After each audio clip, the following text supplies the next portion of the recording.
Businessman saw the nanny's daughter defend his son at school, and what he did left everyone shocked. Michael Richardson never imagined that Thursday morning would completely change his view on everything he had built in his life. He was there by chance, or at least that's what he liked to think, waiting in the office next to the principal's office for a meeting about donations for the gym renovation. The sound of raised voices in the hallway made his heart tighten in a way he hadn't felt in years. When he stood up to see what was happening, the scene before his eyes completely paralyzed him. 3 tall boys, wearing colorful team jackets, surrounded someone against the metal lockers. It took Michael a few seconds to process that the boy curled up on the floor, trying to protect his face with his arms, was his own son. Jason was there, trembling, while one of the boys raised his foot as if to kick. It was at that moment that a girl came running down the hallway. She wasn't tall, but she threw herself against the 3 boys with a strength that seemed to come from somewhere much greater than her small body. The yellow blazer she wore contrasted with the grey of the hallway as she pushed one of the attackers with both hands, making him stagger backward. The other 2 turned around in surprise, but she was already in front of Jason, her arms spread like a human shield. "Aren't you ashamed?" her voice echoed through the hallway. 3 against 1 and beating up someone who won't fight back. Michael remained where he was, hidden behind the slightly open principal's office door, unable to move. It wasn't fear, it was something different. It was the strange feeling of watching his own son's life through the eyes of a stranger. How many times had this happened before? Why had Jason never said anything? "Get out of the way, Emma." One of the boys, the tallest one, stepped forward. "This isn't your business." "It is now." She held her position, not retreating an inch. "If you want to continue, you'll have to get through me first." Jason lifted his head from the floor, and Michael saw tears in his son's eyes. They weren't tears of physical pain. They were tears of humiliation, of shame, of suffering that had been building up for too long. How had he, the father, not noticed anything? How had he let things get to this point? The sound of high heels on the floor announced the principal's arrival. Margaret Thompson was almost 60 years old and had been running that school with an iron fist for 2 decades. She stopped in the middle of the hallway, observing the scene with eyes that seemed to have seen it all 1,000 times before. "What's going on here?" Her voice was controlled, but there was a hardness in it that Michael had never noticed before. "Principal, these 3 were beating up Jason again." Emma spoke before anyone could say anything else. "I was just trying to help." "Again?" Margaret raised an eyebrow. "Jason, is this true?" The boy lowered his head, wiping his tears with his shirt sleeve. Michael felt a pang in his chest when he saw his son deny it with an almost imperceptible gesture. Why was he lying? Why was he protecting those who hurt him? "He slipped, Principal," one of the boys in a red jacket said, with a smile that didn't reach his eyes. "We were just helping him up when she showed up pushing everyone." "That's a lie." Emma took a step forward. "I saw everything. They were surrounding him, calling him names, and—" "Emma Carter," Margaret interrupted her, and the tone of her voice made even Michael flinch behind the door. "You just admitted to physically assaulting 3 students." "But I was only defending—" "I don't care." The principal made a gesture with her hand, cutting off any attempt at explanation. "Violence is not tolerated at this institution. 3 days of suspension." 3 days? Emma's voice rose an octave. "What about them? They were beating him up." "I didn't see anyone hitting anyone." Margaret looked at Jason. "Did you?" "Jason?" The silence that followed hung like lead in the air. Michael saw his son shake his head again, and something inside him broke. It wasn't anger. It was pain. It was the pain of realizing that his son was so broken inside that he couldn't even ask for help anymore. "You 3, Margaret pointed to the boys in jackets. "Go to class. And you, Emma, come with me to get your things. You're suspended as of now." "This isn't right," Emma murmured, but her eyes were already filling with tears too. That's when Michael stepped out from behind the door. He didn't even think, he just acted on instinct. All eyes turned to him instantly, and the surprise on every face in the hallway would have been comical in any other situation. The richest businessman in the city, wearing a suit that cost more than the annual tuition for most students at that school, was standing there watching everything. "Mr. Richardson." Margaret was the first to recover, with a smile that appeared too quickly on her face. "I didn't know you had already arrived. Our meeting is in 15 minutes. "I saw everything." Michael spoke, and his voice came out hoarser than he intended. "From the beginning." The silence returned, but now it was different. It was a silence filled with tension, with fear, with expectation. The three boys in jackets exchanged nervous glances with each other. Jason kept his head down, as if he wanted to disappear. Emma stared at him with wide eyes, not knowing what to say. "Mr. Richardson," Margaret began, but he raised his hand. "I'd like to speak with this girl," he pointed to Emma, "in private, if possible. Abbott, sir, she is suspended and—" "Please, Margaret." Michael cut her off, and there was something in his tone that brooked no argument. "Just a few minutes." The principal opened her mouth to protest, but thought better of it. She nodded stiffly and pointed to an empty classroom at the end of the hall. Michael gestured for Emma to follow him, completely ignoring the stares of everyone around them. He didn't look at Jason. He couldn't, not at that moment. Inside the room, with the door closed behind them, Michael finally had time to observe the girl properly. She must have been about 15, maybe 16. The yellow blazer she wore was old but well cared for, with discreet patches on the elbows. The skirt was slightly faded at the edges, and the shoes, although polished, showed signs of heavy wear. But what caught his attention the most was the expression on her face. It wasn't fear. It wasn't submission. It was dignity.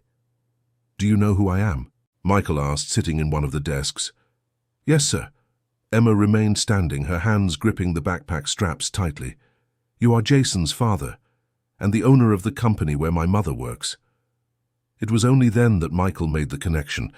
Of course, Sarah Carter, the nanny who had taken care of Jason since he was 3 years old, the woman who practically raised his son while he and his wife were building their business empire. How had he not realized before that this was her daughter? "How long has this been going on?" He went straight to the point. "The bullying against my son." Emma hesitated, biting her lower lip. She looked at the door, as if expecting someone might be listening on the other side. "I don't know if I should say, sir," she said quietly. "Jason made me promise I would never tell anyone." "He asked you that?" Michael felt another pang in his chest. "Made me swear." Emma finally let go of the backpack straps and sighed. "He said that if anyone found out, if you found out, it would be worse.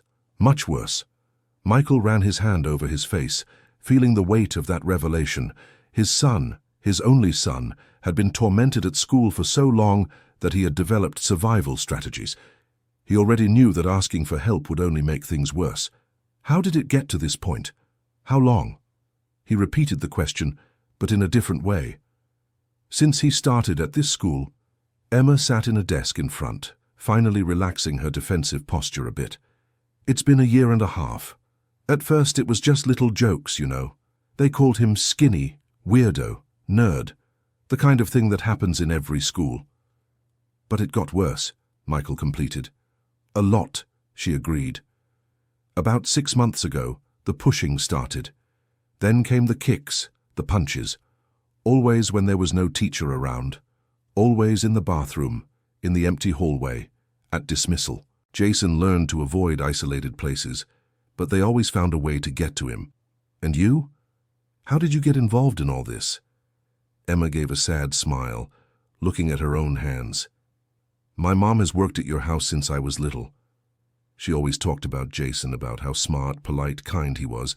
When I got the partial scholarship here, I was happy to know we'd be going to the same school. I thought it would be cool to have a familiar friend, you know? But that's not what happened. Not at first.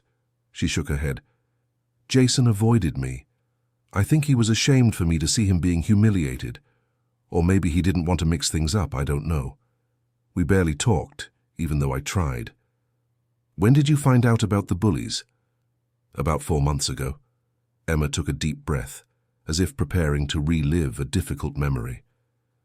I was in the library studying for a test when I heard noise coming from the storage room in the back. I went to see what it was and found Jason there, all hurt. He was crying, trying to wipe the blood from his nose with his shirt. Michael closed his eyes for a moment, fighting the image forming in his mind. What did you do?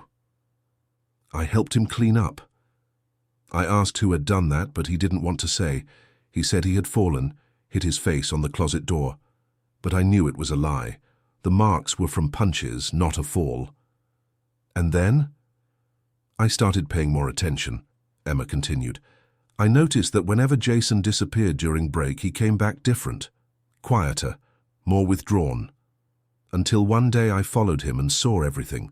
The three boys, Tyler, Ethan and Brandon, cornering him in the second-floor boys' bathroom, the one almost no one uses because the shower is broken. You went into the boys' bathroom? No. She shook her head. I stayed outside, listening. They were laughing, making him repeat that he was weak, that he didn't deserve to study there, that he was just a poor kid his parents felt sorry for. Horrible things, sir. Things no one should have to hear. Why didn't my son tell me? The question came out more like a whisper. Emma looked at him with an expression that mixed compassion and something that might have been pity. Because he's afraid of disappointing you, she said simply. Jason talks about you a lot, about how strong you are, powerful, respected, about how you built everything from scratch and never let anyone walk all over you. He thinks if he tells you what's happening, you'll think he's weak, that he's a failure. The words hit Michael like punches. Each one was a painful revelation about how he had failed as a father. He had built an empire, earned respect, accumulated wealth, but in the process, he had created a son so terrified of being vulnerable that he preferred to suffer in silence rather than ask for help. And you've been defending him ever since, Michael said, not as a question but as a statement. I tried, Emma shrugged. I started keeping an eye out. When I saw the three approaching Jason, I'd show up. I made up excuses, started conversations, sometimes even pretended I needed his help with something. At first it worked. They were kind of awkward about doing anything with a witness around. But they adapted. Yes, she sighed. They started getting smarter, more careful, and they also began threatening me, saying that if I kept interfering they would do worse to him, that it was my fault if he got beaten up more. Me. Her voice broke, and she wiped a tear that ran down her face. You feel guilty, Michael realized. I do, she admitted, because sometimes they followed through on the threats. Sometimes I would see Jason the next day and he had a new bruise, a new mark, and I knew it was because I had tried to help. But I couldn't stop. I couldn't just watch and do nothing. Did my son pay you? Michael asked, remembering a detail the girl had mentioned in the hallway. To protect him? Emma blushed, looking embarrassed for the first time since the conversation had started. He tried, she said. He would leave money in my locker, sometimes a $20 bill, sometimes a $50, always with a thank you note. But I never accepted it, sir. I always gave it back. I put it back in his backpack or left it in his locker. Why? Because I wasn't doing it for money. Emma looked him straight in the eyes. I did it because it was the right thing to do, because Jason didn't deserve to go through that, because no one does. For the first time in many years, Michael Richardson felt tears burning in his own eyes. Here was a 15-year-old girl, the nanny's daughter, a student at an expensive school on a partial scholarship, showing more character and courage than most adults he knew, including himself. Thank you, he said, and the word carried a weight that went far beyond a simple thank you. Thank you for taking care of my son when I wasn't able to. You didn't know, Emma said softly. Jason hid it very well. He's good at that, at hiding what he's feeling. He shouldn't have to be, Michael murmured, more to himself than to her. A child shouldn't have to be good at hiding suffering. They stayed silent for a few moments, each lost in their own thoughts. It was Emma who broke the silence first. Are you going to take him out of school? She asked, with genuine concern in her voice. Now that you know everything. I don't know, Michael answered honestly. I need to talk to him first. Understand what he wants, what he needs, but one thing I know, this won't stay like this. No way. Those boys' parents are important, Emma warned. Tyler's father is partners with someone important. Ethan's works at a big place, and Brandon is some politician's grandson. Everyone knows they're untouchable here. No one is untouchable, Michael stood up, and there was a determination in his voice that wasn't there before. Absolutely no one. He walked to the door but stopped before opening it. "The suspension," he said, turning back to Emma. "Don't worry about it, I'll take care of it." "It's okay, sir." She gave a half smile. 3 days won't kill me. And at least during that time, Jason is safe. The innocence of that phrase, the way she still worried about his son, even while being unfairly punished, touched something deep in Michael. He nodded, unable to say anything else at the moment, and left the room. The hallway was empty now. The students had returned to class, the commotion had passed. But for Michael, that hallway would never be the same again. He walked slowly to the principal's office, where Margaret was waiting with a neutral expression on her face. The meeting about the gym renovation no longer mattered. "Margaret," he said as he entered, not bothering to sit down, "I need you to revoke Emma Carter's suspension." "Mr. Richardson," she began, with that tone teachers use when they're about to explain something to a stubborn child. "I understand the situation is delicate, but the school rules are clear. Violence is not tolerated. The girl was defending my son." Michael kept his voice calm but firm. "Against 3 aggressors. Where are their suspensions?" "There's no proof that there was any assault." Margaret clasped her hands on the table. "Your son confirmed it was an accident." "Because he's afraid," Michael leaned over the table. "Afraid of retaliation, afraid that things will get worse, and apparently he's right to be afraid, since the aggressors go unpunished while the one trying to help gets punished." "Mr. Richardson," Margaret sighed and for the first time seemed genuinely tired. "You don't understand how things work. These boys, they come from influential families, families that support the school, that make donations, that sit on the board. I can't simply—" "Can't what?" Michael interrupted her. "Do your job. Protect the students under your care." "It's not that simple." "Yes, it is." He slammed his hand on the table, making Margaret jump. "It's exactly that simple. Either this school protects all students equally, or it doesn't deserve to remain open. Are you threatening the school?" Margaret stood up, her face starting to turn red. "I'm threatening to withdraw my financial support," Michael said coldly. "And I'm sure other parents would think twice before sending their children to an institution that tolerates bullying and protects aggressors." "This is blackmail." "This is consequence," he corrected. "And I'm only doing what I should have done a long time ago, using my influence to protect my son. So here's what's going to happen. You will revoke Emma's suspension. You will open a proper investigation into the assault allegations, and you will ensure that everyone involved is treated fairly. Or you'll have to explain to the board why they're losing the school's largest donor. Dear listener, if you're enjoying the story, feel free to leave a like and especially subscribe to the channel. It really helps us who are just starting out, now continuing." The silence that followed was tense and uncomfortable. Margaret stared at him for a long moment, clearly weighing her options. Michael could see the conflict on her face, the struggle between doing what was right and doing what was convenient. In the end, as he suspected, convenience won out partially. "I'll revoke Emma's suspension," she said finally. "But the investigation will need concrete evidence. And if the other parents complain, there's not much I can do. Then I suggest you find a way to do something." Michael straightened his posture. "Because this isn't over, Margaret, not by a long shot." He left the principal's office without waiting for a response, his heart pounding in his chest. It was strange, that feeling of finally doing something important, something that really mattered. He had spent so many years focused on meetings, contracts, expansions, that he had forgotten what it was like to fight for something that had real value. When he got home that night, the tension in the air was palpable. Sarah Carter, the nanny, was in the kitchen preparing dinner with stiff, mechanical movements. Jason was in his room, the door closed, and Amanda, his wife, was in the living room with a glass of wine in her hand and an expression he knew well. She was furious. "The school called," she said, before Michael even took off his jacket. "They told me about today's incident, about how you embarrassed the principal in front of staff. Our son has been getting beaten up at school for over a year," Michael replied calmly. "And you're worried about the principal's embarrassment?" "I'm worried about the consequences."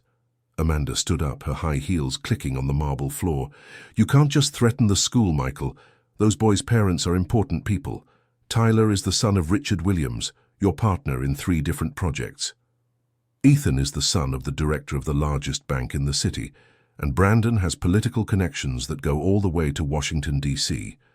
So what? Michael took off his jacket and threw it on the sofa. Does that give them the right to hit our son? Of course not, but there must be a more diplomatic way to handle this. Amanda took a sip of wine. A way that doesn't put your business at risk. My business? Michael stared at her, incredulous. Amanda, our son is suffering. Our son. And you're thinking about business? Someone has to think, she retorted. Someone has to keep a cool head and consider all the implications. What do you think will happen when those boys' parents find out you're accusing their sons?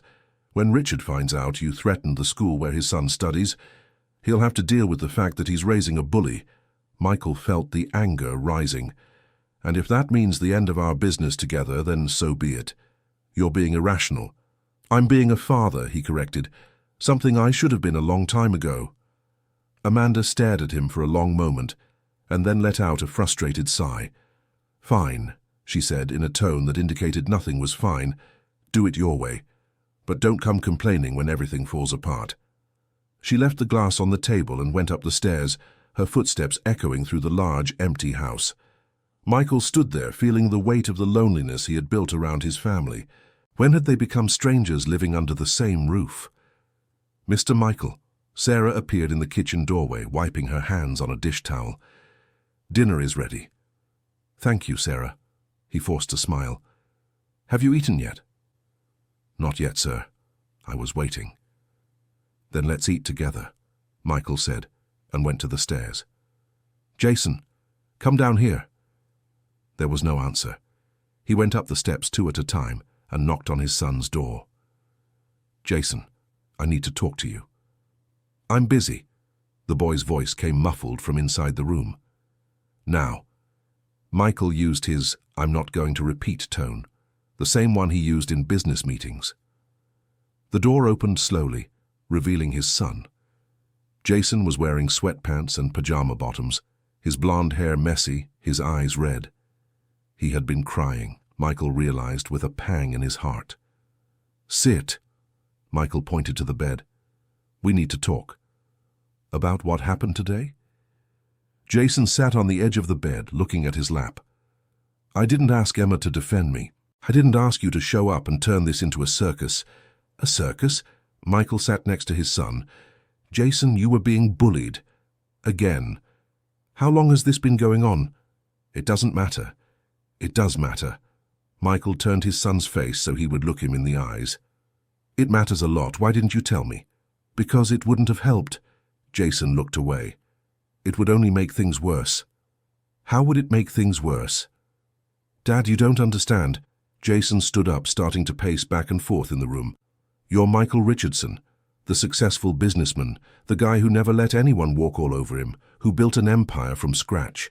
You don't understand what it's like to be weak, to be a coward, to be what? Michael interrupted. My son? To be a disappointment, Jason whispered, and the pain in that word broke Michael's heart. You're not a disappointment. Michael approached, but Jason stepped back. Jason, you are not and never have been a disappointment to me. Yes, I am. Tears began to fall down the boy's face. You put me in that school full of important people's kids, gave me everything good and the best, and I can't even defend myself from some idiots. I'm weak, Dad. I'm a coward who needs a girl smaller than me to protect me.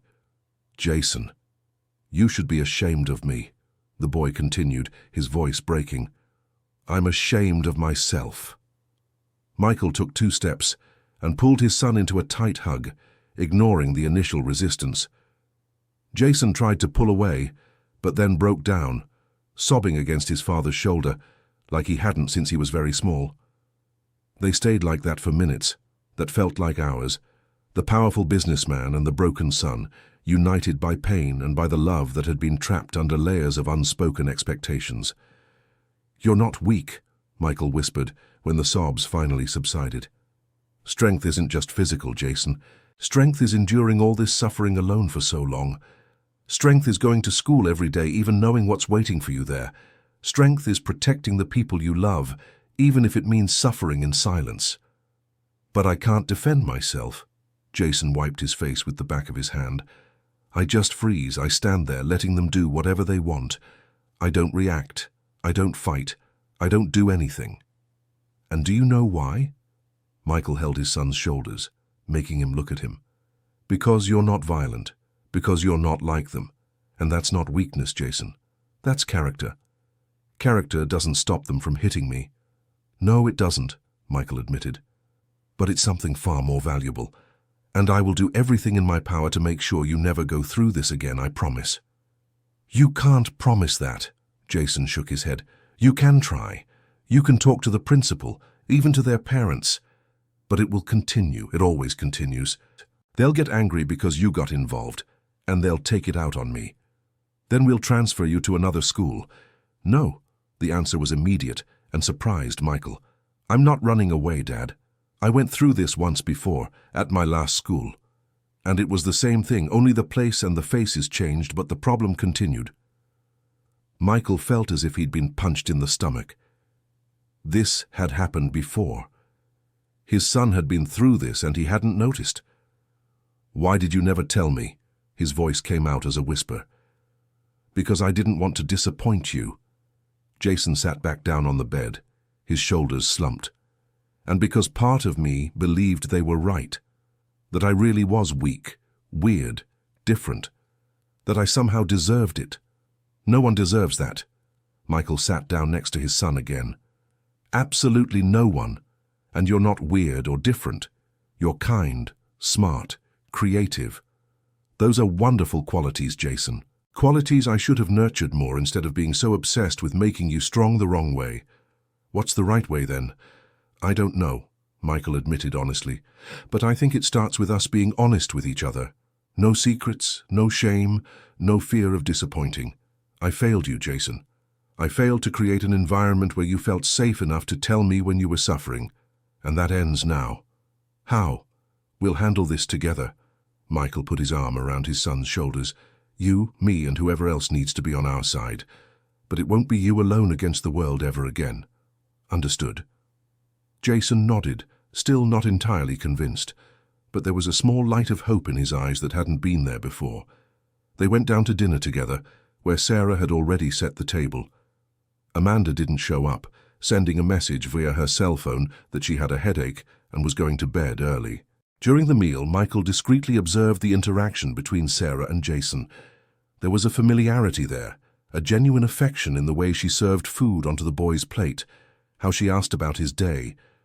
Sarah knew his son for real, Michael realized, with a mix of gratitude and sadness. She was there every day, truly present, while he and Amanda were too busy with their important lives. Sarah, Michael said when they finished eating, your daughter was very brave today. Sarah stopped midway through gathering the dishes, and a worried expression crossed her face. Miss Amanda told me about the incident, she said quietly. I'm so sorry, Mr. Richardson. Emma shouldn't have gotten involved.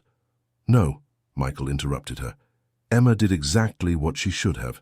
She defended Jason when no one else did, and I'm eternally grateful for that. She was suspended. Sarah had tears in her eyes. 3 days of suspension that will stay on her record. She worked so hard to get that scholarship, and now... The suspension was revoked, Michael assured. I made sure of it. Emma can return to school tomorrow. Really? Sarah dropped the plates she was holding and covered her mouth with her hands. Oh, Mr. Richardson, thank you so much. Thank you so very much. You don't need to thank me, Michael stood up. Actually, I think I'm the one who needs to say thank you. For everything you've done for Jason all these years, for being there when I wasn't, for raising such a brave daughter with such strong character. Sarah wiped her tears with her apron and shook her head. I just did my job, sir. No, Michael disagreed gently. You did much more than that, and I'll never forget it. That night, lying in bed next to Amanda, who was pretending to sleep, Michael stared at the ceiling, thinking about everything he had discovered. His marriage was hanging by a thread, he realized. It had been so long since they functioned only as business partners, sharing a house and responsibilities, but without real intimacy, without true connection. And Jason was suffering in the middle of it all, trying to be perfect for parents who barely even saw him. Michael had built an empire, but he was losing his family in the process. The question was there still time to fix it? Was it still possible to recover what they had lost? He fell asleep without finding answers, but with the certainty that for the first time in a long time, he was asking the right questions. The next morning, Michael woke up, determined. He had spent the whole night thinking, planning, considering all the options. He had called his private lawyer at 5 in the morning, waking the man but not caring. He needed to know exactly what his rights were, what measures he could take, how to protect his son within the law. Then, during breakfast, he did something he hadn't done in years. He cancelled all his meetings for the day. His secretary was stunned on the phone, trying to explain that there were important appointments, investors waiting, contracts to sign. Michael didn't care. There was something more important he needed to do. "I'm taking you to school today," he said to Jason, who was mechanically chewing toast while looking at his phone, "and I'll pick you up too." "Dad, you don't have to," Jason protested, but there was little conviction in his voice. "I can go with the driver like always." "I know you can." Michael poured himself some coffee. "But today I want to take you." Amanda appeared in the kitchen, already impeccably dressed for work, even though it was only 7 in the morning. She picked up a cup of coffee, looked at her husband and son, but said nothing. The tension was obvious, but Michael decided to ignore it. One thing at a time. The drive to school was quiet, with Jason looking out the window and Michael trying to find the right words. How was it possible that talking to his own son was harder than negotiating with experienced businessmen? "Do you like Emma?" Michael asked suddenly, surprising himself with the question. "What?" Jason turned, his cheeks slightly flushed. "I don't know what you're talking about." "It's a simple question." Michael smiled for the first time in days. "The way you talked about her last night, the way you try to protect her even when she's protecting you, it made me think." "We barely talk anymore." Jason turned to look out the window again, but Michael saw the red reflection of his cheeks in the glass. "She's nice, I think, and brave, much braver than I am." "Different from you," Michael corrected gently. "You have different kinds of courage, and there's nothing wrong with that." They arrived at the school and Michael parked in front of the main gate, ignoring the curious looks from other parents dropping off their children. He got out of the car with Jason, put a hand on his son's shoulder, and walked him inside. The reaction was immediate. Students stopped in the hallway to stare, whispering among themselves. Teachers nodded respectfully. And there, by the lockers, were the 3 boys in jackets. Michael recognized their faces from the scene the day before. Tyler, Ethan, and Brandon looked at them with surprise, then with what seemed like nervousness. "Good morning, boys," Michael said, his voice calm, but with an edge of steel. "You must be my son's classmates." The 3 exchanged glances, unsure how to respond. It was Tyler, the tallest, who found his voice first. "Good morning, Mr. Richardson," he said, trying to sound casual but failing miserably. "Yeah, we go to school with Jason." "That's good," Michael smiled, but there was no warmth in it. "Then you must care about his well-being, right? After all, you're classmates." "Of course," Ethan swallowed dryly. "Great," Michael nodded. "Because if anything happens to my son here at school, anything at all, I'm sure you, as good classmates, will let me know immediately. Isn't that right?" The silence that followed was eloquent. The 3 boys agreed with stiff nods, their faces pale. Michael gave Jason a pat on the shoulder and turned to leave, but stopped when he saw Emma coming down the hallway. She also stopped when she saw him, uncertain whether to approach or not. Michael gestured for her to come over. "Emma," he said as she approached. "Thank you for yesterday, for everything." "You're welcome, sir," she replied, glancing quickly at Jason, who looked away, red-faced. "And thank you for keeping the promise you made to my son," Michael continued, "about not telling anyone. I know it must have been difficult, but it shows you're a person of your word." Well, a promise is a promise," Emma shrugged, but she was smiling. Michael left the 2 there, under the watchful eye of the entire school, and returned to his car. He had a lot to do, many things to set in motion, but before going to the office he made a detour. He drove to Richard Williams' house, his partner in several ventures, and Tyler's father. It was an imposing mansion in one of the city's most upscale neighborhoods, surrounded by high walls and an impeccably maintained garden. Michael identified himself through the intercom and waited to be received. Richard came to the door personally, surprised by the unannounced visit. He was a man in his 50s with well-groomed grey hair, wearing an expensive suit even at home. They had known each other for years, had done business together, attended the same parties, moved in the same social circles. "Michael," Richard extended his hand. "What a surprise! Come in, come in!"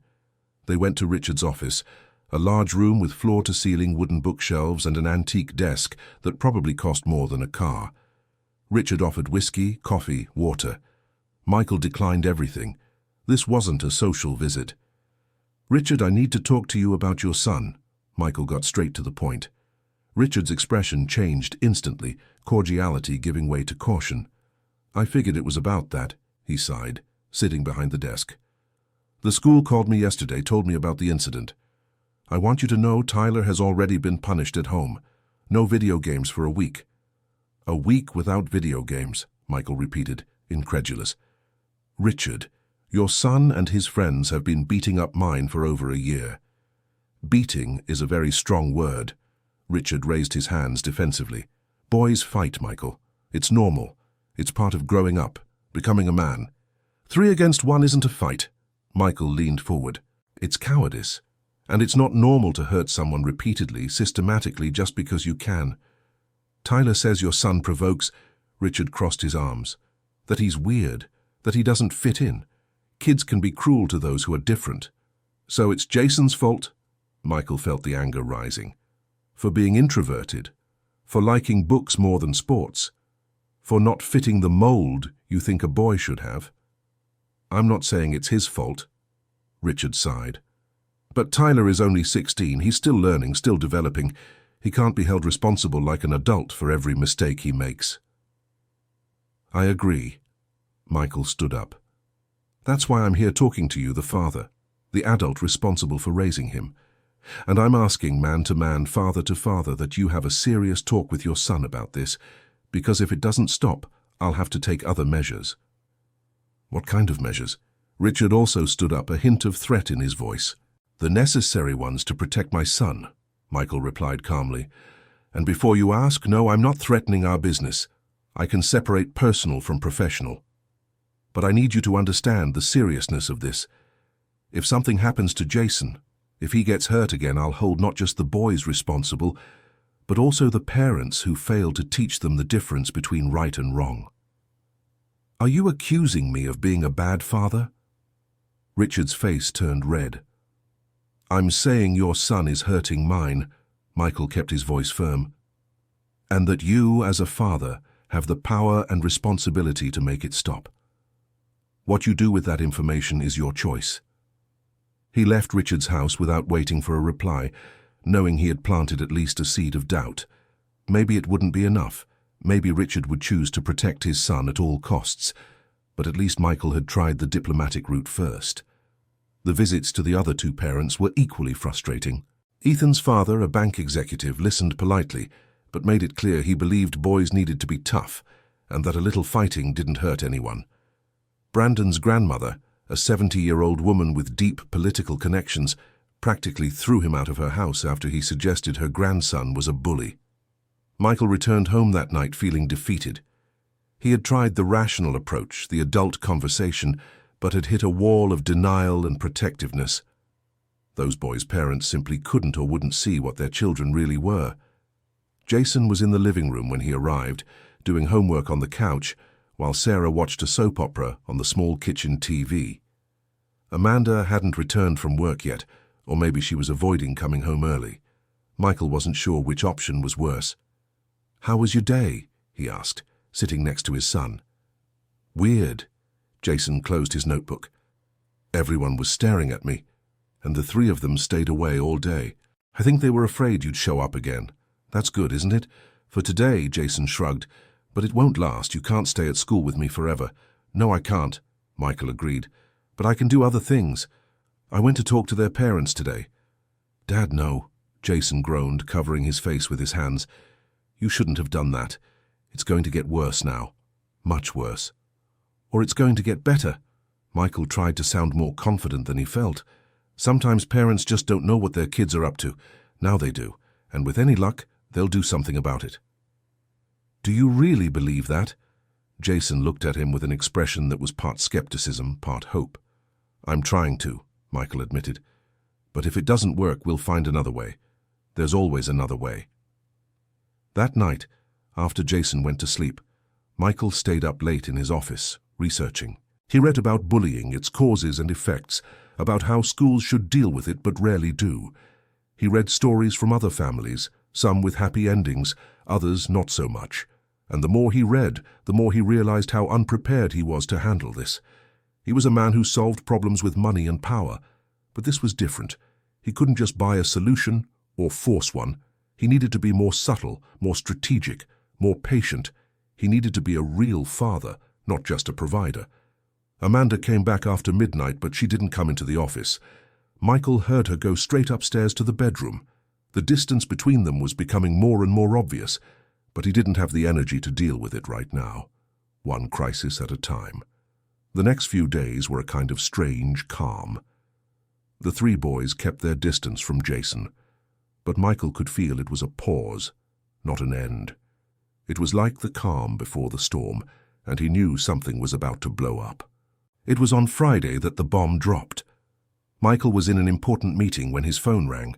It was Margaret from the school, and she rarely called directly. He excused himself and answered in the hallway. "Mr. Richardson," her voice was tense, "you need to come to the school now." "What happened?" Michael's heart raced. "Is it Jason?" "Just come, please." He dropped everything and drove at record speed to the school. His mind conjured up worse scenarios with every second. Jason hurt. Jason in the hospital. Jason. But when he arrived, he found his son sitting in the principal's office, apparently unharmed. With him were Tyler, Ethan, and Brandon, and all four looked like they had been in a fight.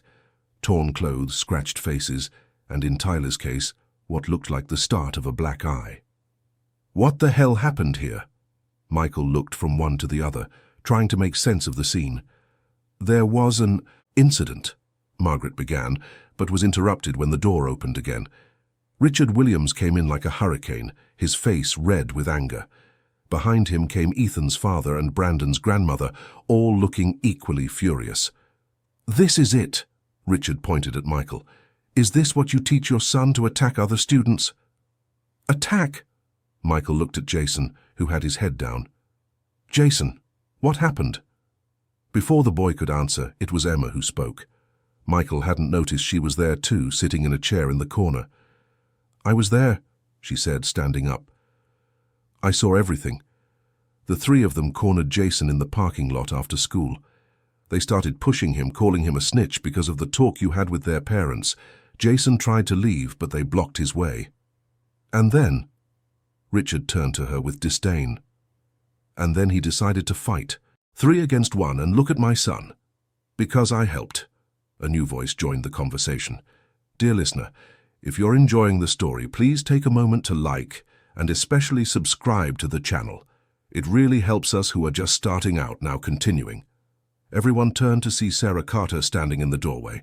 She wasn't in her babysitter uniform, but in regular clothes, jeans, and a simple top. And there was something different about her, a firmness in her posture that Michael had never noticed before. "What are you doing here, Sarah?" he asked, confused. "I was looking for Emma." She entered the room, closing the door behind her. "She forgot her math book at home this morning, so I decided to bring it. I arrived right at the time of the incident." "And what exactly did you do?" Gustavo's grandmother asked haughtily. "Attacked minors." "I broke up an unfair fight," Sarah replied calmly, but there was steel in her voice. "I saw 3 big boys surrounding a smaller boy. I saw them pushing, cursing, threatening. And yes, I interfered. I put my body between them and Jason, just like my daughter did. And when they tried to push me too, well, I defended myself." "This woman should be arrested," Richard hissed, "assaulting minors." "She saved us." Jason spoke for the first time, his voice low but clear. "They were going to beat me up again, Dad. They were going to hurt me badly this time. They were angry because you went to talk to their parents. They said I was going to pay for snitching on them." "Snitching?" Michael felt the anger explode inside him. "Snitching? You've been getting beaten up for over a year, and somehow you're the villain for finally asking for help."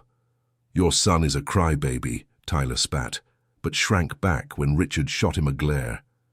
"Shut up," Richard ordered his son, and then turned to Michael. "Look, this got out of hand, on all sides. I think the best thing is for us to find a civilized solution." "A civilized solution?" Michael repeated, incredulous. "Like what? Pretend nothing happened? Send everyone home with a slap on the wrist and hope it all magically works itself out?" "I don't see what else we can do," Gustavo's grandmother cut in. "Boys fight, it's in their nature. We can't treat this like it's a court case." "But that's exactly what it will become if it's not handled properly," Sarah spoke, and everyone turned to look at her as if they had forgotten she was there. "With all due respect, gentlemen and ma'am, this isn't just a boys' fight. This is a situation that's been going on for far too long, causing real suffering, and it needs to be taken seriously."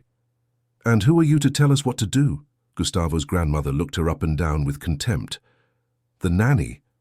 I am the mother of a brave girl who isn't afraid to do what's right," Sarah replied, meeting the older woman's gaze without flinching. "And yes, I work as a nanny for the Richardson family, and I take pride in my work, but that doesn't make me any less capable of seeing what's happening here and speaking about it." The silence that followed was tense. Michael looked at Sarah with new eyes, seeing not just the dedicated employee but a strong woman, a protective mother, someone with much more backbone than he had given her credit for. "Principal Margaret," Michael turned to her, "what is the school's position on this?" Margaret looked extremely uncomfortable, her eyes darting from one wealthy parent to another, clearly calculating which side was safer to support. "Well," she began cautiously, "there was violence from both sides. Jason and his defenders physically assaulted other students. After being attacked first," Emma interrupted her, "that's self-defense." "I didn't see the beginning of the incident," Margaret continued, "so I can't say for sure who started it. What I do know is that everyone involved needs to be disciplined according to school rules." "Which are?" Ethan's father asked for the first time. 3-day suspension for everyone," Margaret announced, "and mandatory sessions with the school psychologist to discuss conflict resolution." "You're equating my son with the bullies?" Michael took a step forward. "You're punishing the victim the same as the aggressors?" "I am applying the rules uniformly." Margaret stood her ground, but her hands trembled slightly. "Violence is violence regardless of the context." "That's absurd," Sarah said, "and you know that, Principal." "Mrs. Sarah," Margaret stared at her, "you're not even part of this school. Your presence here is in fact an intrusion. Could you please leave?" "No," Michael said before Sarah could respond. "She stays. Sarah has as much right to be here as any of us. More so considering she was the one who actually protected my son when the school failed to do so." "Mr. Richardson—" "No," Michael raised his hand, cutting her off. "Enough, Margaret. Enough of this impartiality charade when we all know there's clear favoritism here. These 3 boys have tormented my son for over a year. A year, Margaret, and nothing was done. Nothing. But when Jason finally defends himself, when someone finally protects him, then yes, we're going to enforce the rules." "The rules are the rules," Richard spoke, but there was less conviction in his voice now. "Then let's enforce them properly." Michael turned to him. "Let's conduct a full investigation. Let's interview other students. Let's review the security cameras. Let's look at the complete history of what's been happening here. And then we'll apply the appropriate punishments." "That would take weeks," Brandon's grandmother protested, "and it would be an unnecessary scandal." "Unnecessary scandal." Michael almost laughed. "Of course, because what really matters here isn't student safety, isn't doing what's right. It's avoiding scandal. It's protecting reputations. It's keeping up appearances." "Michael, be reasonable." Richard tried again. "We can resolve this among ourselves, without involving more people, without creating more problems. The boys will apologize, everyone will serve a short suspension, and we move forward." "Apologies," Jason murmured, and Michael saw tears in his son's eyes. They'll apologize and tomorrow everything will be the same. It always is. The pain in that simple statement cut Michael deeper than anything the other adults in the room had said. Because Jason was right. An empty apology, a symbolic suspension, none of that would change the pattern. None of that would protect his son. No, Michael said finally, and there was a determination in his voice that made everyone stop and look at him. This ends now, for real. So here's what's going to happen. Jason will not be suspended. He was a victim, and victims aren't punished. As for the other three, you as parents will decide how to deal with your children. But regardless of what you decide, Jason will no longer attend this school. What? Jason's eyes widened. Dad, no. I told you I don't want to run away. It's not running away. Michael put his hand on his son's shoulder. It's choosing a better environment. It's refusing to stay in a place that has repeatedly shown it doesn't deserve you. Mr. Richardson, Margaret began, but Michael completely ignored her. And regarding my donation for the gym renovation, he continued, it's cancelled, as is any future donation, and I'll make sure other parents know exactly why I'm withdrawing my support. I'll tell them how this school protects bullies and punishes victims. I'll be very clear about the kind of environment you cultivate here. You can't do that. Brandon's grandmother stood up, her face red. It's blackmail. It's consequence, Michael corrected. And it's my right as a concerned parent and as a donor. I won't financially support an institution that failed to protect my son. And neither will I, Sarah spoke, causing general surprise. Not that my contribution is large, of course, but I pay Emma's tuition with great sacrifice and I won't do it anymore. Not for a school that suspends my daughter for defending a classmate. Sarah, no. Michael turned to her. Emma's scholarship. It's okay, Mr. Richardson. Sarah interrupted him with a sad smile. There are other schools, maybe even better ones. Places where character matters, not how much money your parents have. Michael felt a wave of respect for that woman who probably earned in a month what he spent on a single expensive meal, yet had more dignity and principles than all the other adults in that room combined. So it's decided, he said, picking up Jason's backpack. Let's go. Dad, Jason whispered as they left the room. What now? Where do I go? We'll figure it out, Michael replied. Together. On the way home, with Sarah and Emma following in their own old but well-maintained car, Michael felt something strange. It wasn't relief, not exactly. It was more like a weight had been lifted from his shoulders, but another different one had taken its place. He had burned bridges today. He had made decisions that would have consequences. But for the first time in a long time, he had done something truly important. Are you mad at me? Jason asked softly from the passenger seat. Mad? Michael looked at his son, surprised. Why? For all this trouble. For making you withdraw the donation from the school. For causing issues with your partners, for... Jason. Michael parked the car in the driveway and turned completely to face his son. None of this is your fault. None. You were tortured for over a year and still tried to protect everyone around you by hiding what was happening. If anyone should be mad here, it should be you at me. For not noticing. For not creating an environment where you felt safe enough to tell me. I don't know how to be strong like you, Jason confessed, tears streaming down his face. I don't know how to face things head-on like you always say. You are strong, Jason. Michael wiped a tear from his son's face with his thumb. Stronger than me in many ways. I built business empires, yes. But you survived a year of psychological and physical torture and still kept your kindness, your gentleness, your empathy. I would have become bitter, vengeful. But you didn't. You remained yourself. And that is the greatest strength there is. They hugged right there in the car in the garage, father and son finally truly connecting after so long. Michael realized there were tears in his own eyes too, but he didn't mind. Sometimes crying was the bravest thing someone could do. When they finally entered the house, they found Amanda in the living room, clearly waiting for them. She had her phone in her hand, and Michael knew immediately that she had already received calls about what happened at the school. "We need to talk," she said, and her tone brooked no argument. "Later," Michael replied. "Jason needs to rest now." "No, now." Amanda stood up. Michael, do you know what you've done? Do you know the consequences of this? Yes, he kept his voice calm. I protected our son. I did what I should have done a long time ago. You humiliated the parents of your company's partners, Amanda hissed, glancing at Jason as if she didn't want to say this in front of him. Richard already called. He's furious, threatening to break all contracts, and he's not the only one. You could lose half the company because of this. Then so be it, Michael shrugged, and the casual reaction seemed to infuriate Amanda even more. So be it? So be it? Her voice rose an octave. Michael, you're talking about years of work, of building, of money, he finished. I'm talking about money, Amanda. And you know what I've discovered? Money can be remade. Businesses can be rebuilt. But our son's well-being, that can't. Once broken, it might never be the same again. You're being dramatic. And you're being cold, Michael shot back. Our son was being beaten, Amanda. Beaten. For over a year.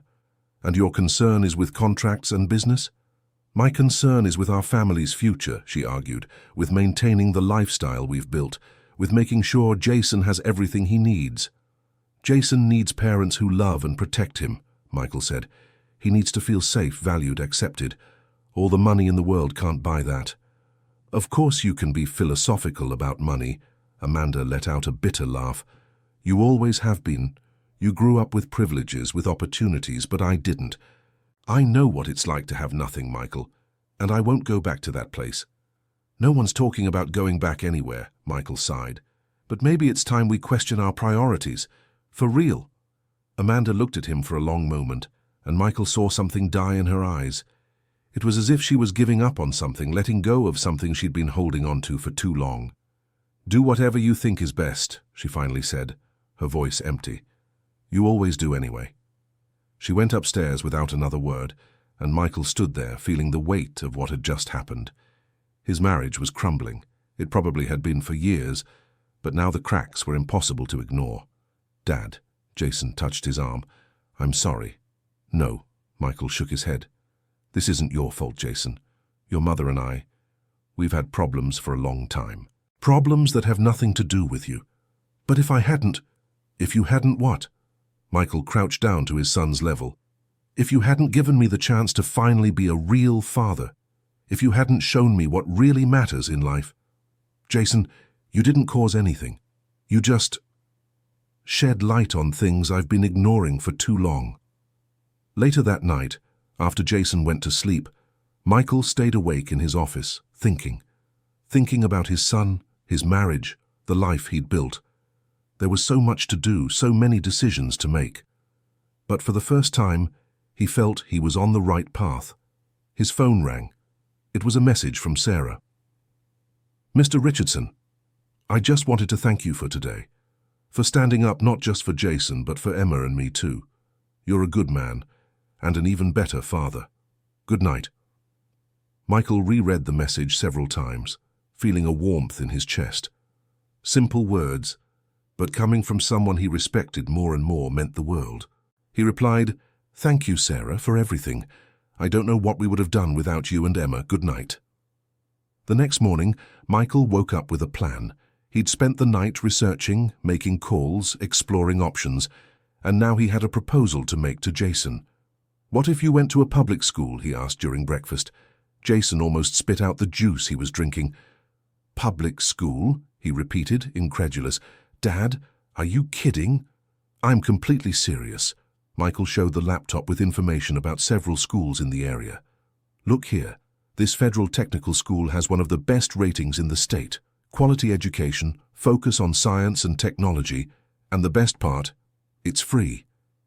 But I don't know, Jason seemed uncertain. What if it's the same? What if the boys there also?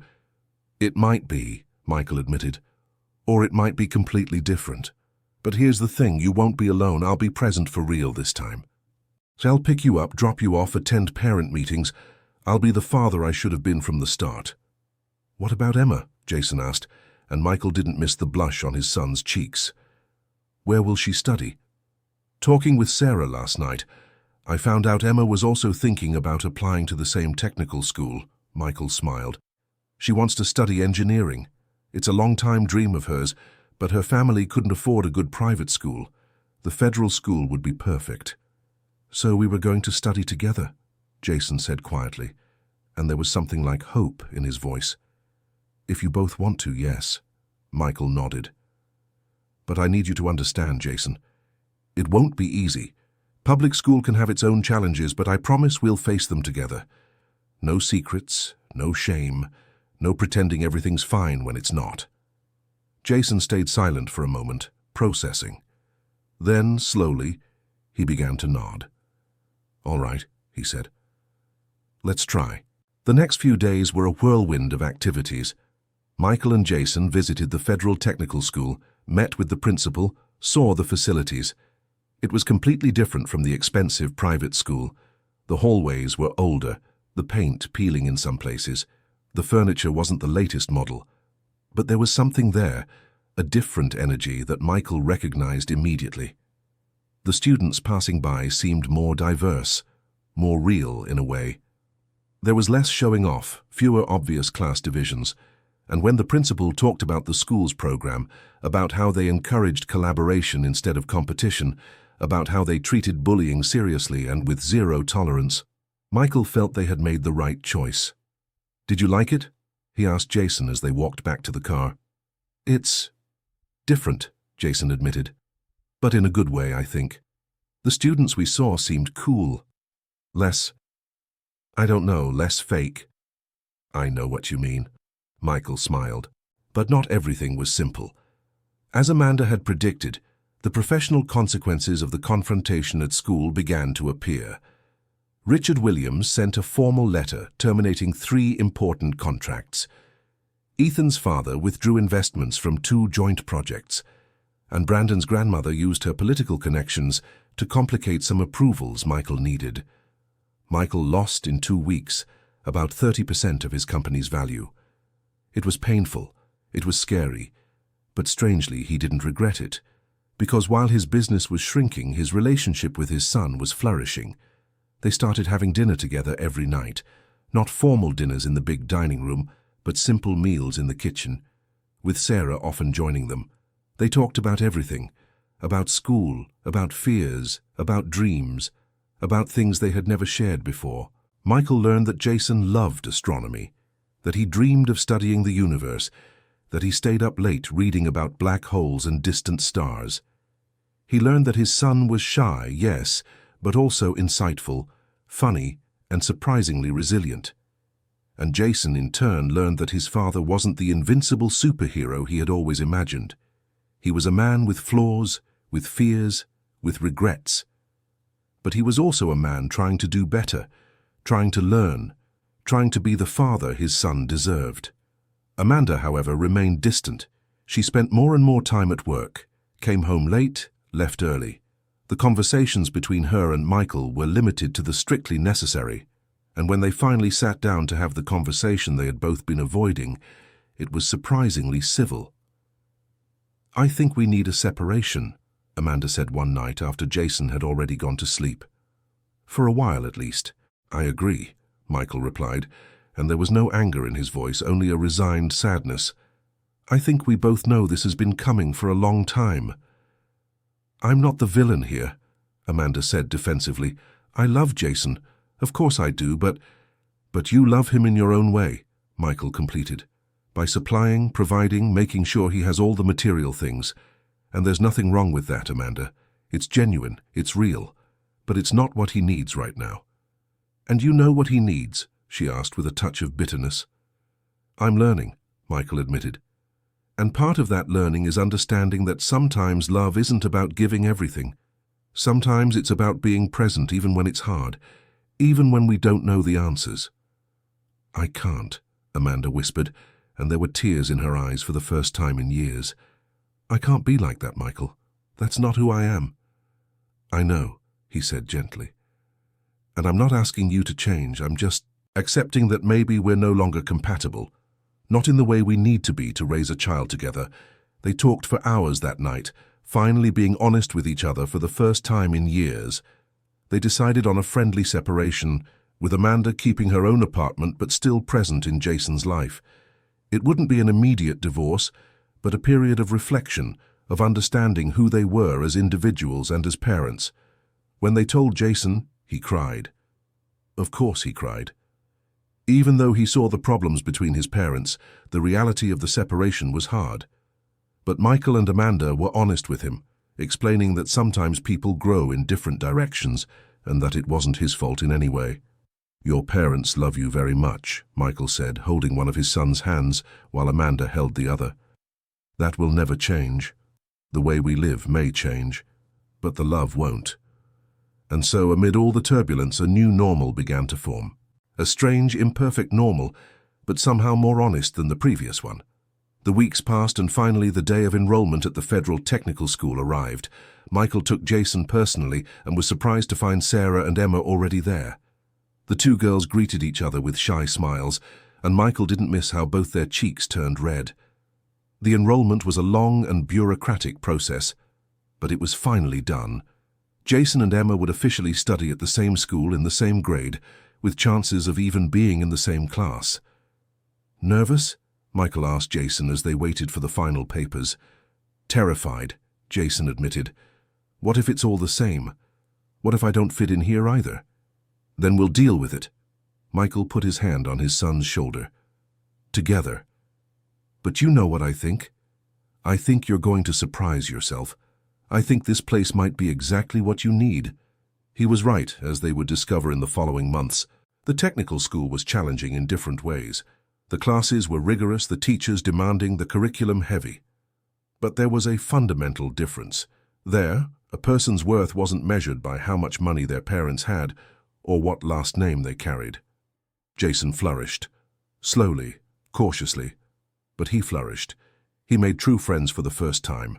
Boys and girls from different backgrounds who shared his love for science, for learning, for exploring. And Emma was always around, not as a guardian, but as a true friend. Dear listener, if you're enjoying the story, feel free to leave a like, and especially subscribe to the channel. It really helps us who are just starting out. Now continuing. Michael kept his promise to be present. He attended every parent meeting, went to every project presentation, dropped off and picked up Jason whenever possible. And in the process, he met other parents, families from different classes, different stories. He met single mothers working 2 jobs to give their children an education. Retired grandparents raising grandchildren because their children couldn't. Families struggling but always present, always trying. It was humbling in a way, realizing how much he had lived in a bubble.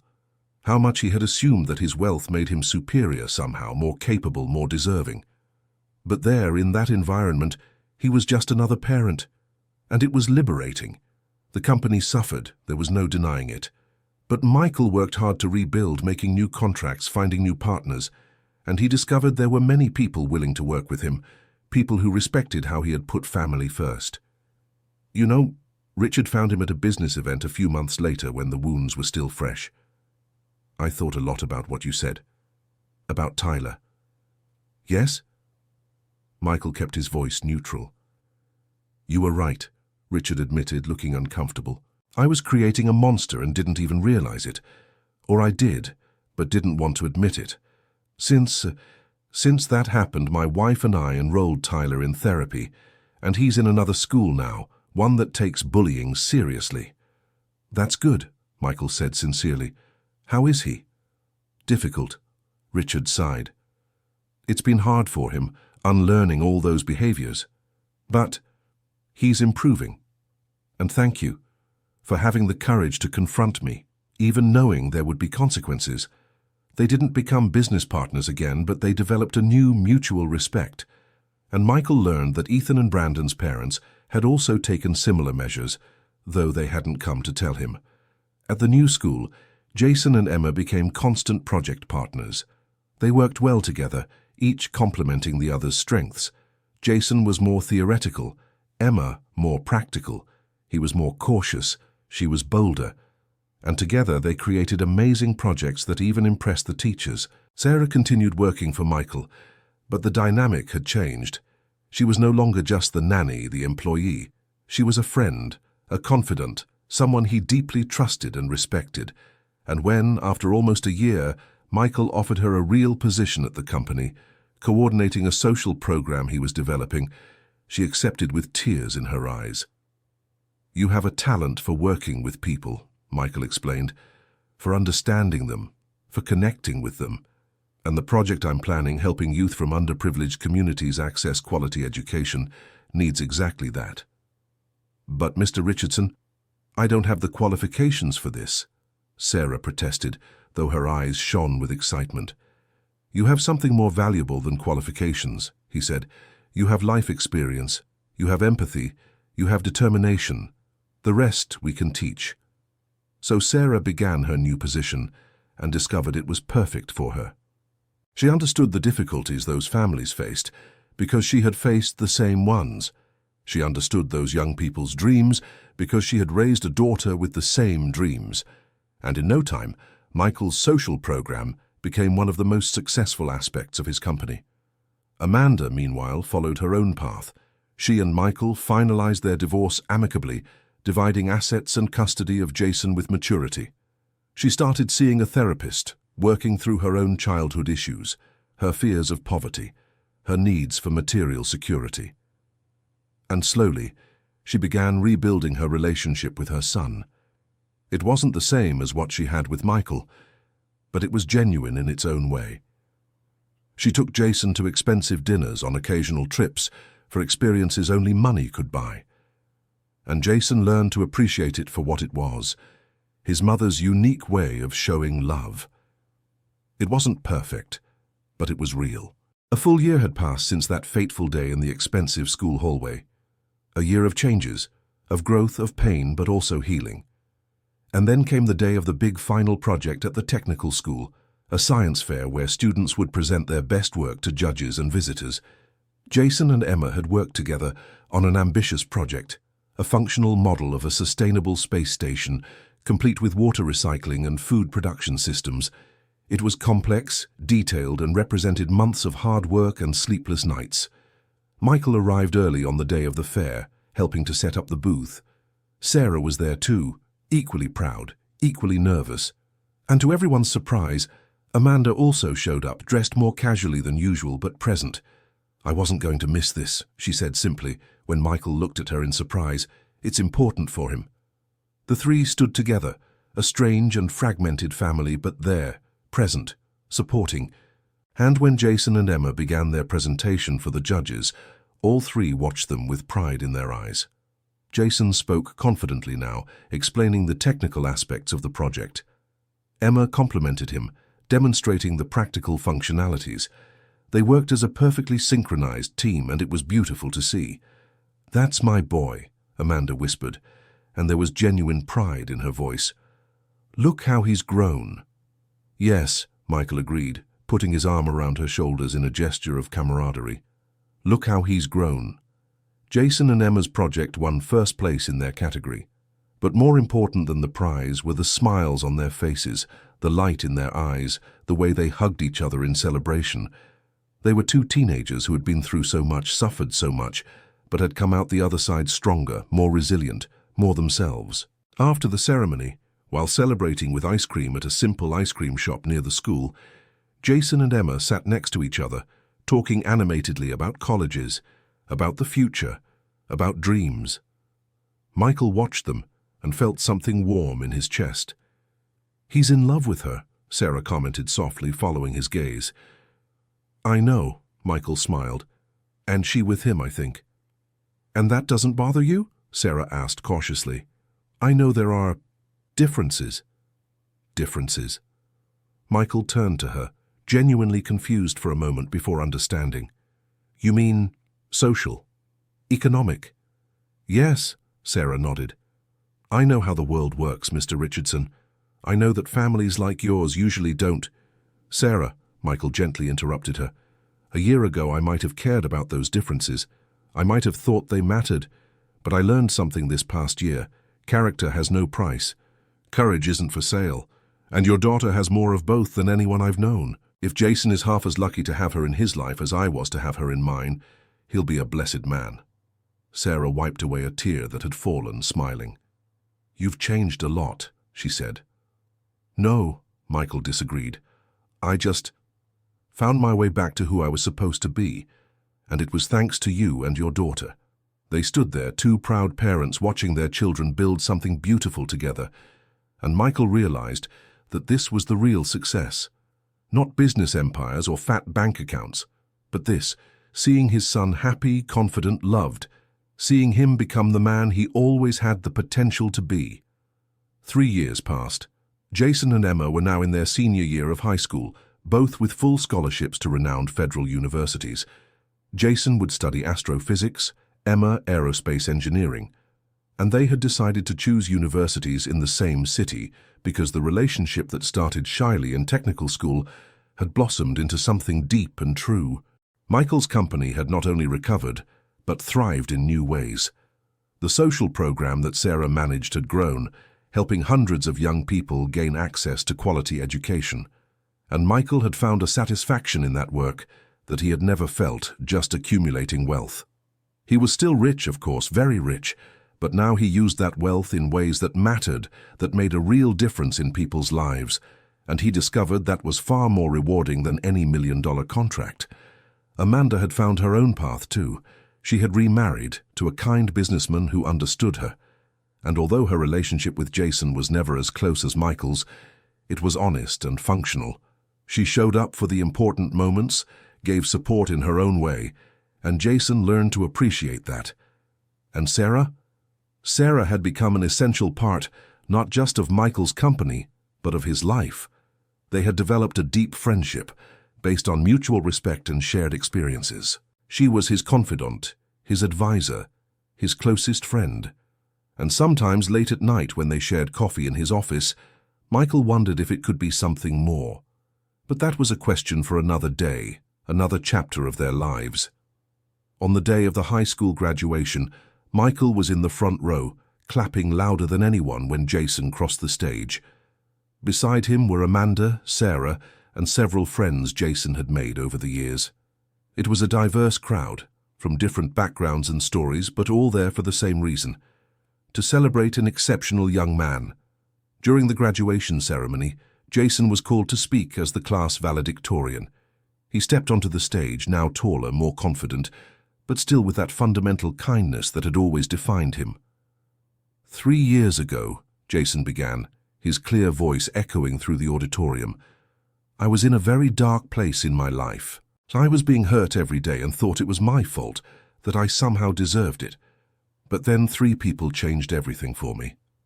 He looked directly to where Michael, Sarah, and Emma were sitting. The first person was a brave girl who decided nobody deserved to be treated that way.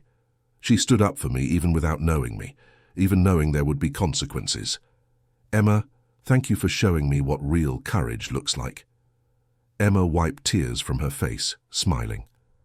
The second person was this brave girl's mother, a woman who worked her whole life at 2 or 3 jobs to give her daughter everything she needed. Sarah, thank you for teaching me that strength doesn't come from money or power, but from character and determination. Sarah covered her mouth with her hand, openly crying now. And the third person was my father. Jason's voice faltered slightly. A man who built empires, but wasn't afraid to tear them down to protect his son. Dad, thank you for finally showing me that being vulnerable isn't weakness, that asking for help isn't shameful, and that sometimes the bravest thing we can do is simply be present. Michael felt tears streaming freely down his face and didn't try to hide them. Around him, many in the auditorium were also crying, moved by the raw honesty of that speech.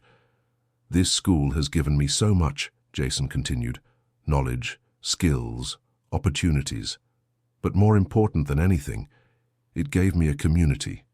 A place where being different wasn't a weakness but a strength. Where your worth wasn't measured by what you had, but by who you were. He paused, taking a deep breath. So, to my fellow graduates today, be brave. Not in the way the world tells you to be, but in your own way. If you're quiet, be courageously quiet. If you're loud, be courageously loud. If you're different, be courageously different. Because in the end, the only person you need to be is yourself. And that is more than enough. The applause that followed was deafening. People stood up, clapped, cheered. And in the midst of all this, Michael looked at his son on stage and felt a wave of pride so intense it nearly knocked him over. That was no longer the broken boy curled up on the hallway floor. That was a strong, confident, compassionate young man, and Michael had played a role in his transformation. Not perfectly, not without mistakes, but he had been part of the journey, and that was more than he could have asked for. After the ceremony, everyone gathered for photos. There were pictures of Jason with his class, with the teachers, with his friends. There were pictures of Jason and Emma together, smiling at the camera, fingers intertwined. And there was a special photo, the one Michael had framed and placed in his office. Jason in the middle, with Michael on one side and Sarah on the other, all smiling, a strange but true family. "So," Michael said to Jason as they drove home that night, "ready for the next chapter?" "I think so," Jason replied, looking out the car window. "Scared, but ready." "Good," Michael smiled, "because scared but willing is the best way to be. It means you're growing, challenging yourself, truly living." "Dad," Jason turned to him, "I never thanked you properly. For everything you did. For defending me. For changing your whole life for me, for—" "Jason," Michael gently interrupted him. "You don't have to thank me. Being your father isn't a favor I'm doing you. It's the greatest privilege of my life." They drove in comfortable silence the rest of the way, both lost in thought but connected in a way that went beyond words. At home, Michael stayed up late that night, reflecting on the last 3 years, on how much had changed, how much he had grown. He had started as a businessman obsessed with success, measuring his worth in numbers in a bank account, but he had become something more, a present father, a true friend, a man trying to make a real difference in the world. He wasn't perfect. He still made mistakes, still had bad days, still struggled with issues of pride and control, but he was trying. And sometimes simply trying was enough. His phone vibrated with a message. It was from Emma, in a group she had created with him, Sarah, and Jason. "Thank you for everything, Uncle Michael, for believing in me and my mom, for showing that family isn't just about blood, but about who we choose to have by our side." Michael smiled, feeling that familiar warmth in his chest. He typed a reply, "Thank you for saving my son, in every possible way." And as he finally went to sleep that night, Michael realized something important.